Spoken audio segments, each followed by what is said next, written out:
এই হাসছিস কেন রে তুই? ওই যে ভালো মানুষ একটা কথা বলে না, যে ঠেলার নাম বাবাজি, সেইটাই মনে পড়ে গেল তাই। একদম শয়তানের হাত বাক্স। ই বাবা, এটাও ভালো করে জানো না ওটা কি শয়তানের নাকি? ওটা হলো বোকার হাত বাক্স। আচ্ছা আচ্ছা আচ্ছা বলছি। আচ্ছা তোমরা যে তখন ওই দাদাটাকে বলো, বারবার করে বলো ক্যাবলা কার্তিক, শয়তান, বদমাশ। আচ্ছা যে শয়তান হয় সে কি কখনো বদমাশ আর ক্যাবলা কার্তিক হতে পারে বলো? এই আস্তে আস্তে, কেউ আসছে। এটা যদি মিচকা হয় না, হয়ে গেল। ওইটা আমাকে দেখবে আমরা সকাল থেকে না পড়তে বসে গল্প করছি। Modern political systems, like other political systems, are then faced with the problem not only বাবা পড়াশোনায় কি মন বসেছে বাড়ির মেয়েগুলোর না। আচ্ছা একটু তো নিচে গিয়েও তোমরা খেয়ে আসতে পারো। হ্যাঁ, এতদিন কাজল ছিল তোমাদের খাবার বই বই ঘরে দিয়ে যেত, আমি তো আর পারছি না, এই সিঁড়ি ভেঙে ভেঙে আমাকে ওপরে আসতে হচ্ছে। না ধরো, খেয়ে উদ্ধার করো, ধরো। জেম্মা, আজকে আমি এই খাবারটা মুখে তুলবো না। মিমি চুপ চুপ চুপ চুপ চুপ, খবরদার ধর তো এটা, খবরদার এসব কথা বলিস না। তোর বাবা যদি শুনতে পারে কি হবে, কি হবে ভেবে দেখেছিস? হ্যাঁ শোন না মা, কি করবি বল, পেটের গোলমাল বাঁধিয়েছিস, এখন তো এই সেদ্ধ খাবারই বরাদ্দ। আমি কি সুন্দর করে নুন গোলমরিচ দিয়ে করে দিয়েছি, দেখ খেয়ে দেখ। জেম্মা, আমি মরে যাব আমি আজকে, আমি এই খাবার খাবো না। জেম্মা জেম্মা একটা কথা বলো তুমি, তোমাকে যদি দিনে 4 বার এই সেদ্ধ খাবার খেতে দেওয়া হয় তাহলে তোমার ভালো লাগবে? না, আমার আগে কথা শোনো, 1 2 দিন নয়, দিনের পর দিন আমাকে সব খাওয়ানো হচ্ছে। আমি তো সবটাই বুঝতে পারছি মা, কিন্তু আমার উপর রাগ করে কি লাভ বল? আমরা কি নিজের ইচ্ছে থেকে দিচ্ছি? ডাক্তার বলেছে বলেই তো না। ডাক্তার? ওটা একটা ব্যাঙের ডাক্তার। মিমি ও সমস্ত কথা বলেন না, ধরো ধরো এটা খেয়ে নাও। আরে ধর, আমার রাজ্যের কাজ পড়ে আছে, ধর ধর। এই তোরা তাড়াতাড়ি খাওয়া শেষ কর।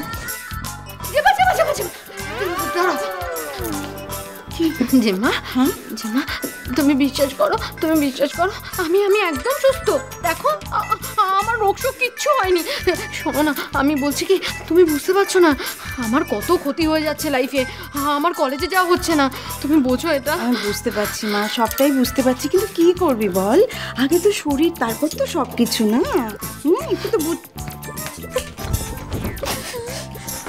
ওটাকে একবার সামনে আসতে দাও, গুলি মেরে দেবো।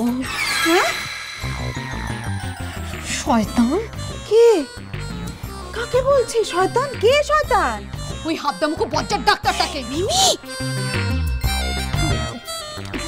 জেম্মা জেম্মা আমার সোনা জেম্মা, আমার মনা জেম্মা, শোনো না জেম্মা, জেম্মা আমার মাথা ঘুরে।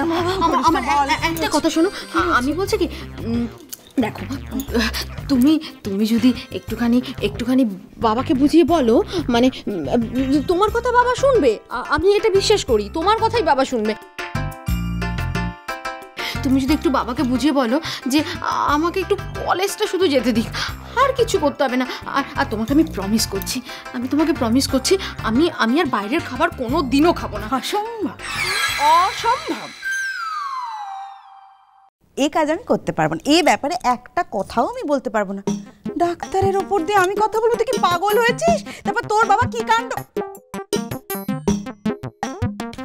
আচ্ছা ছেলে শোন, তোর বাবা কারোর কথা শুনবে না, আগে ডাক্তার সার্টিফিকেট লিখে দিলে তারপরে যদি। কি ব্যাপার? তোমার পড়াশোনার সময়, হ্যাঁ তোরা পড়াশোনা না করে জেম্মাকে আটকে রেখে গল্প করছিস? না না বাপি, মেরে জেঠু মিমি দিদি বলছে কি কলেজে যাবে। কি? কে কলেজ যাবে? না না, আমি ওসব কিছু বলিনি বাপি। আসলে কি বলো তো বাপি, ক্লাসগুলো তো ভীষণ ইম্পর্টেন্ট। আমি বাড়িতে এরকম করে দিনের পর দিন বসে আছি ক্লাসগুলো না করে, তাই একটু।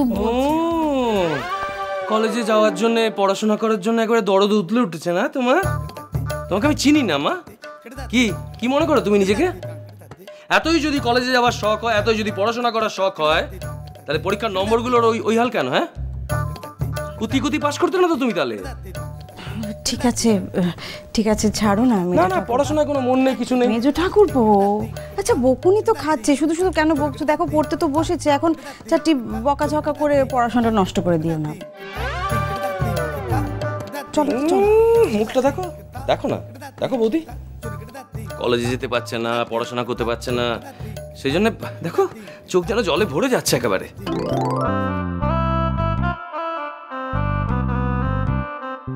এদিকে আমি ওর জন্য প্রিন্সিপালের কাছে বলতে গিয়ে বেকুব বনে গেছি। বলছে আপনার মেয়ে শরীর খারাপ বলে কলেজে আসবে না, সেটা বলতে এসছেন। ও আসে কদিন কলেজে?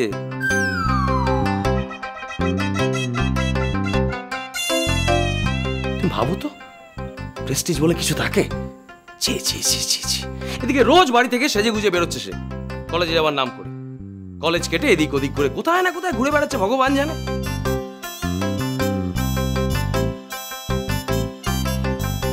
কত বড় সাহস মেয়ের, তুমি ভাবো। ভাগ্যিস ওই ছেলেটা, সেদিন ওই ছেলেটা, আরে কি নাম জানো ছেলেটা? আরে বলো না কি নাম ছেলেটার? আরে আরে ওই ছেলেটার কি নাম? অমর তো দাদার ছেলে, কি নাম বলো না? জুডো। ও হ্যাঁ হ্যাঁ, ওই জুডো। ভাগ্যিস ওই ছেলেটা, মানে ওরা সেদিন ছিল, ওর পেটে ব্যথা হয়েছিল যেদিন, সেদিন জুডো এসে ভাগ্যিস ওই সাজেশনটা দিল, নাহলে তো আমার চোখই খুলতো না। ঠিক আছে, এবার থেকে কলেজে যাক, তুমি বলছো কলেজে যাক, কিন্তু আমি সারপ্রাইজ ভিজিট দেবো কলেজে। যেরকম ভাবে এখন বাড়িতে আসছি, হঠাৎ করে ঘরে ঢুকে পড়ছি, সেরকম হয় তখনও কলেজে যাবো। মেজো ঠাকুরপো ছাড়ো না, একটা ভুল করে ফেলেছে বেচারা, তার জন্য বকুনিও তো কম খায়নি। তাছাড়া দেখো এমনিতেই সবাই কাজে কর্মে স্কুল কলেজে বাড়ি থেকে বেরিয়ে যায়, ও বেচারা একা একা বাড়িতে পড়ে থাকে। বয়সটাও তো অল্প না, সেটাও তো দেখতে হবে। চলো তো যাচ্ছি, কিন্তু ওদের পড়াশোনায় মন দিতে বলো। হ্যাঁ হ্যাঁ হ্যাঁ, তোরা মন দিয়ে পড়াশোনা কর।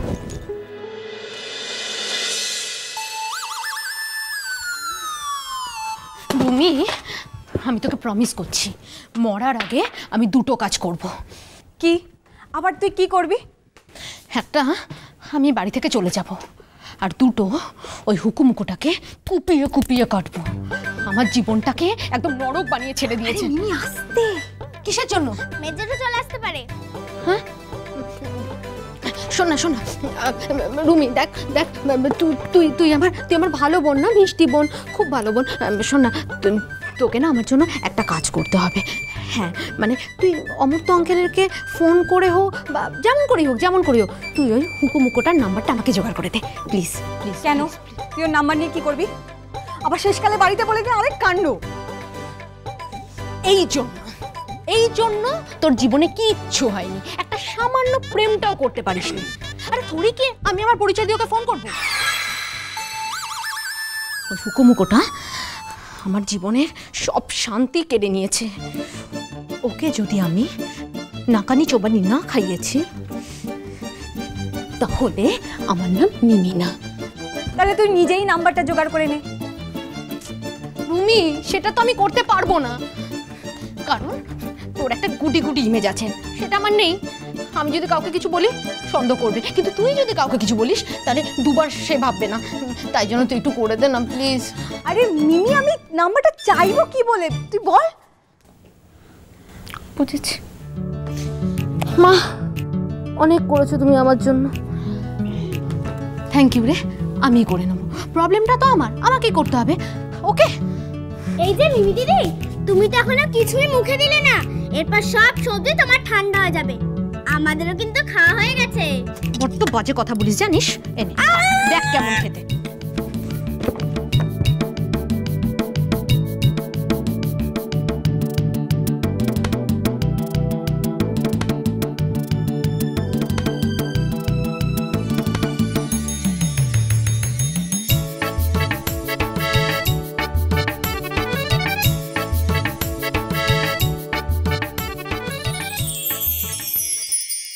এনিওয়ে মা, আমার মনে হলো পুরো ব্যাপারটা তোমাকে আমার জানানো দরকার।